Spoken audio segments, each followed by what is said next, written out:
Hai dok, Hey, hai. mau nanya dong dok, bronkitis itu apa ya? Terus penyebabnya apa ya dok? Bronkitis ya.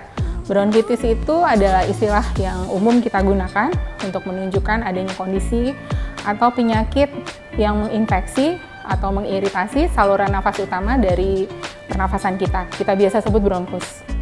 Penyebabnya bisa macam-macam.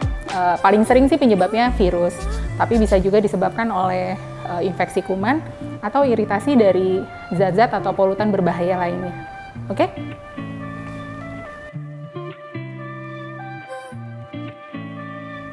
Dok, tapi kalau gejala bronkitis itu apa aja ya dok?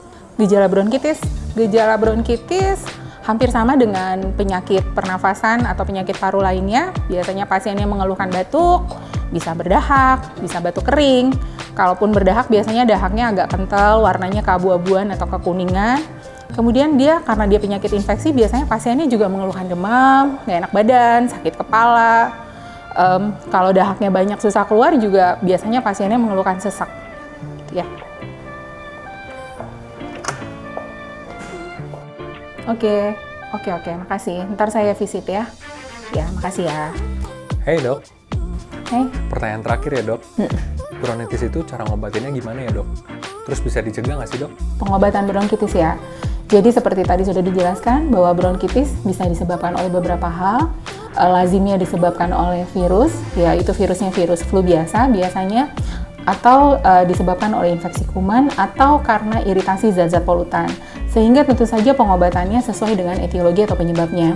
Kalau penyebabnya virus, biasanya dia akan sembuh sendiri dalam beberapa minggu, dan yang perlu diberikan adalah obat-obat vitamin atau menambah daya tahan tubuh. Sedangkan kalau dia disebabkan oleh infeksi kuman atau bakteri, maka kita berikan antibiotik yang sesuai. Dan kalau penyebabnya adalah zat-zat iritan, tentu saja kita harus menghindari paparan atau pajanan terhadap zat-zat iritan tersebut. Ditambah lagi pengobatannya sesuai dengan keluhan atau gejala yang disampaikan oleh pasien. Jadi kita sebutnya pengobatan simptomatik. Kalau pasiennya batuk, tentu saja kita berikan obat batuk yang sifatnya mengencerkan dahak sehingga dahaknya mudah keluar, tidak menumpuk di saluran nafas.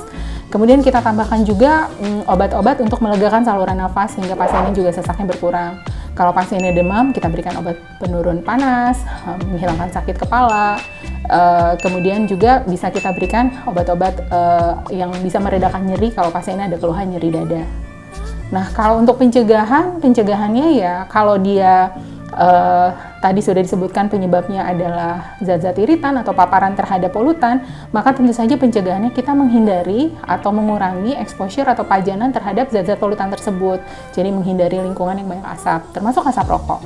Dan kemudian tentu saja kita harus menaikkan daya tahan tubuh. Jadi nutrisi seimbang, istirahat yang cukup, mungkin olahraga yang teratur, dan juga menggunakan masker. Karena ini merupakan salah satu penyakit infeksi yang penyebarannya melalui udara atau droplet atau percik renik. Sehingga menggunakan masker tentu saja bisa menyebabkan mengurangi resiko terjadinya bronkitis ini.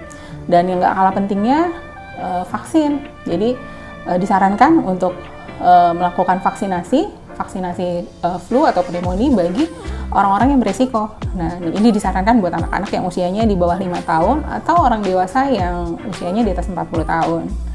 Nah, kalau kamu belum vaksin dulu ya.